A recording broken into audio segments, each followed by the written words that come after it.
Madame, mademoiselle, monsieur, bonsoir. Bienvenue dans Le Monde aujourd'hui. Jacques Aristide de Washington. Les titres que nous allons développer ce soir.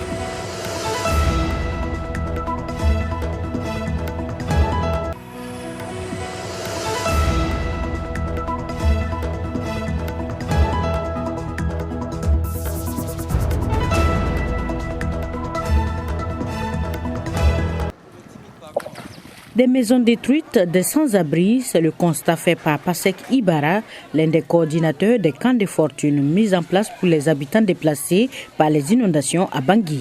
Approximativement entre les deux sites, on est à presque 1200 qui sont là. Vous voyez, on est sous la pluie, il n'y a pas de bâche et encore beaucoup plus de risques parce que les maisons qui ne sont pas écoulées sont en train d'être écoulées aussi. Donc le risque continue et il pleut.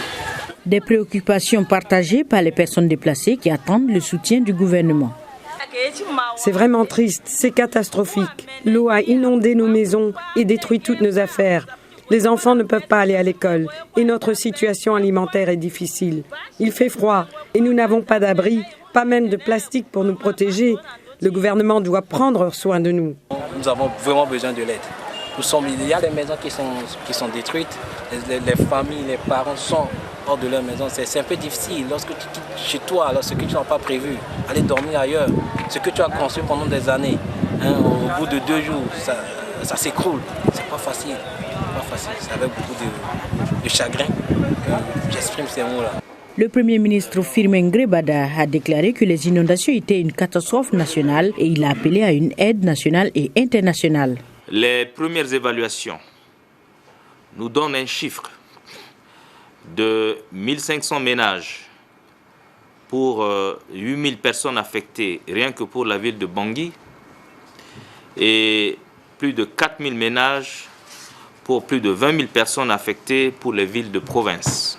Le gouvernement est à pied d'œuvre depuis le début de cette catastrophe pour venir en aide à ses compatriotes en situation de détresse.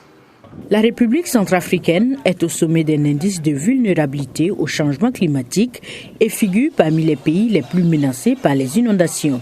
Ce même indice, publié en 2018 par les Nations Unies, montre également une croissance démographique rapide et des infrastructures médiocres exposant de nombreuses grandes villes africaines à un risque extrême de menaces posées par le changement climatique. La RDC et le Libéria sont d'autres pays exposés à de telles menaces.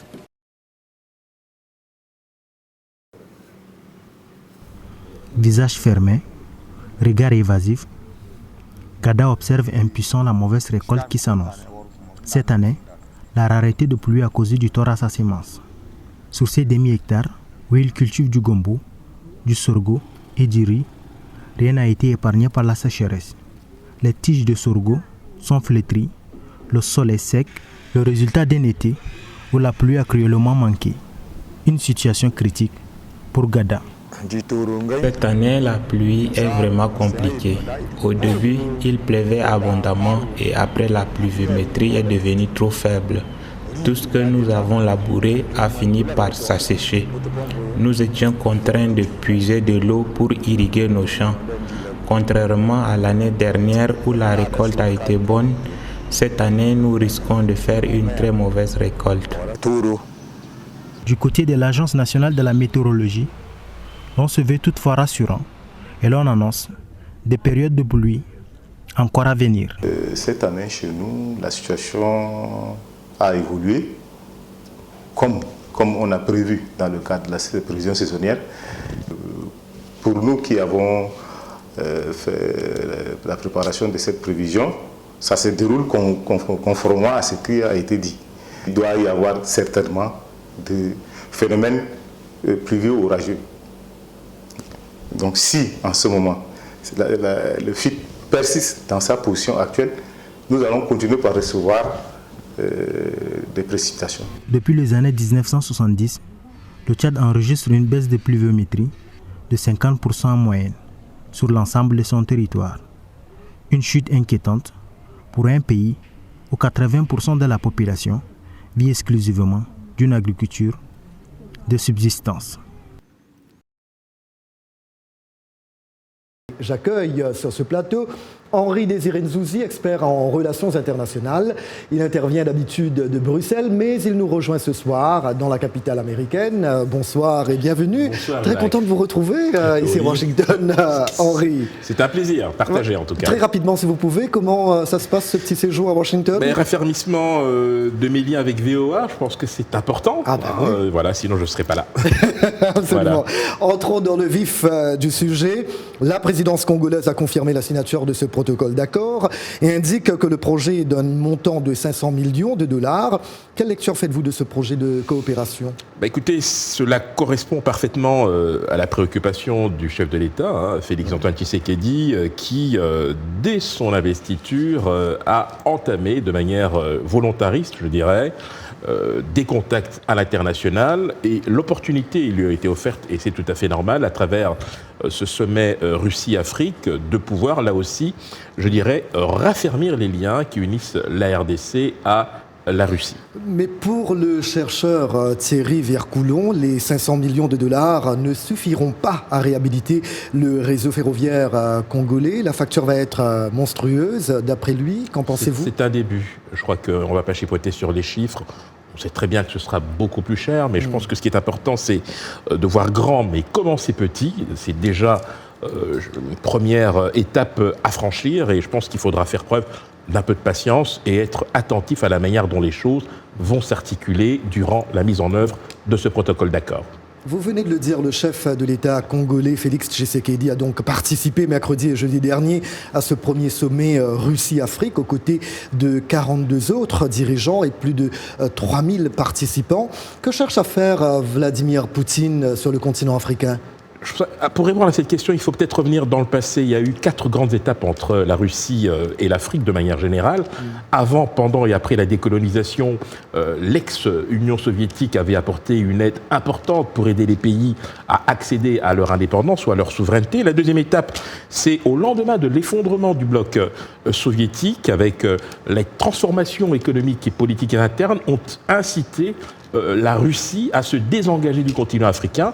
Et puis, au milieu des années 2000, il y a eu un retour, un regain d'intérêt, avec notamment la visite de Poutine en 2006 en Afrique du Sud et au Maroc, et puis ensuite Medvedev en 2009 dans plusieurs pays africains. Et puis, ce qui s'est passé à Sochi, c'est une manière formelle, je dirais, de non pas rétablir, je dirais, des relations, mais plutôt de réaffirmer le souhait de la Russie de jouer pleinement son rôle en Afrique. Oui, Henri, je ne peux pas vous laisser partir sans vous poser une petite question politique congolaise évidemment. Comment voyez-vous les choses évoluer dans le pays depuis l'arrivée de Félix Tshisekedi au pouvoir? Beaucoup d'espoir, ce qui forcément induit une prise de responsabilité et de gravité de la part du chef de l'État. Les premières mesures importantes ont été traduites par les fameuses mesures des 100 jours.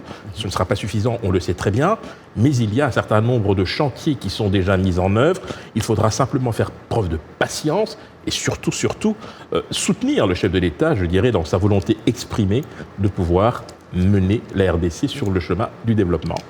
Voilà, Henri Désiré Nzouzi, quel plaisir de vous recevoir sur ce plateau. Merci. À très bientôt, j'espère. À très vite. Merci. Voilà. Naviguant à travers une mangrove près de Djibelor ou marchant aux côtés des agriculteurs, l'ancien ministre sénégalais de l'Environnement et PDG de l'ONG Océanium, Haïdar El Ali, est un homme en mission. Nous avons commencé en 2006 dans un village où on a planté avec des jeunes de Tobor 65 000 pieds de mangrove. En 2007, 15 villages nous ont rejoints. On a planté 700 000 pieds de mangrove. En 2008, la Fondation Yves Rocher s'est intéressée à ce qu'on faisait et avec elle, nous avons planté 6 millions de pieds de mangrove. En 2009, Danone et Voyageurs du Monde sont venus nous trouver. On a planté 30 millions de propagules de mangrove dans 156 villages. Et l'apothéose, ça a été en 2010, 2011, où tous les ans, on plantait 5000 hectares de mangrove, 50 millions de propagules de mangrove dans 428 villages qui ont mobilisé 110 000 personnes comme ces jeunes qui étaient avec nous ce matin.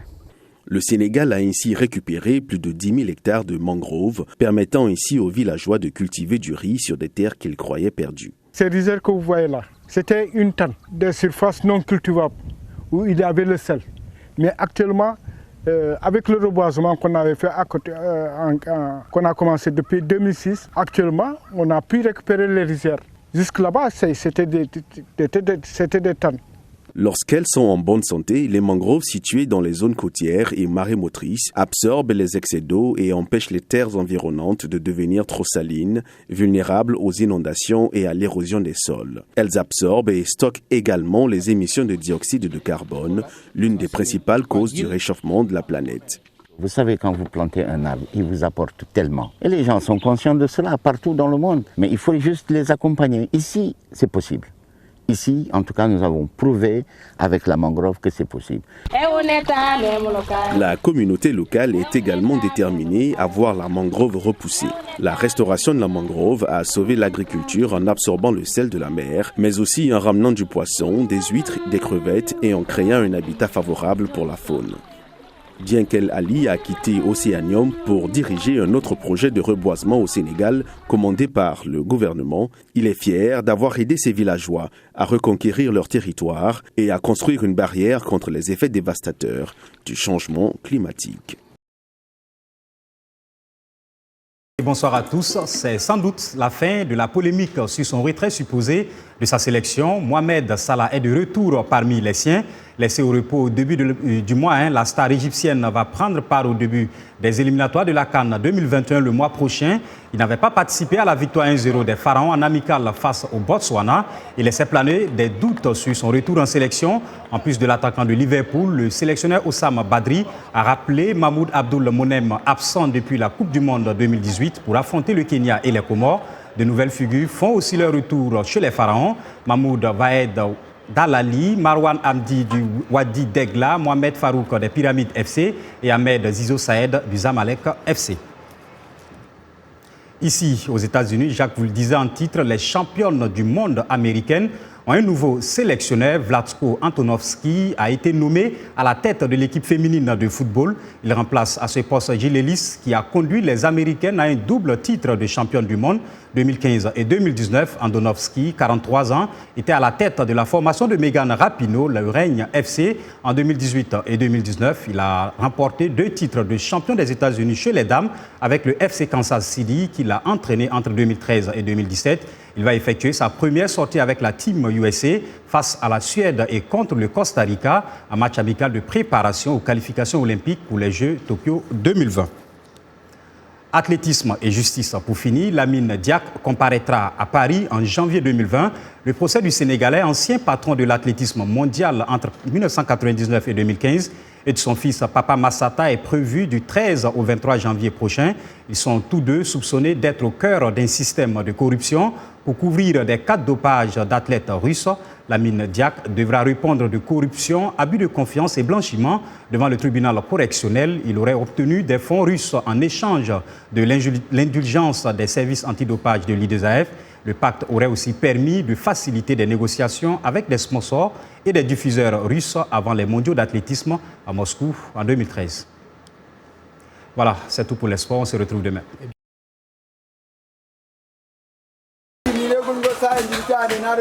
Fatima Goni se promène dans le plus grand marché de Maïdougouri à la recherche de produits pour fabriquer de l'encens appelé kaji. Elle achète des huiles parfumées et du bois aromatique. Fatima fabrique du kaji en suivant sa recette familiale. Elle a ouvert son magasin en 2016.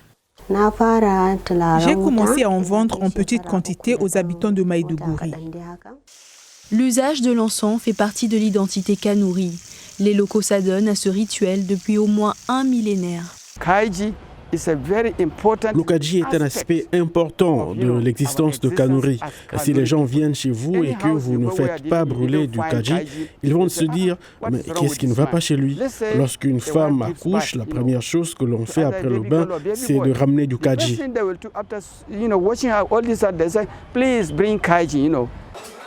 Il y a plus de 800 boutiques de kaji à Maïdougouri et cet encens convoité se ferait un chemin sur de nouveaux marchés à travers les réseaux sociaux. Fatima Mustafa vend du kaji sur les réseaux sociaux. Elle explique que cela lui permet de toucher une clientèle plus jeune dans des pays comme le Tchad, le Niger et même la Grande-Bretagne. J'ai commencé à vendre sur les réseaux sociaux car c'est la seule façon d'avoir accès à beaucoup de personnes. On peut voir les différents produits sur Instagram et lorsque je poste les photos, j'utilise les hashtags pour cibler les gens. Le khaji est accessible à tous les porte-monnaies. Les prix vont de 50 centimes de dollars à 150 $. Mais les professionnels de la santé avertissent qu'une exposition prolongée à la fumée de l'encens peut avoir des effets nocifs. Comme avec toutes les bonnes choses, il faut donc savoir user du khaji avec parcimonie. Final à ce journal, à demain, merci, au revoir.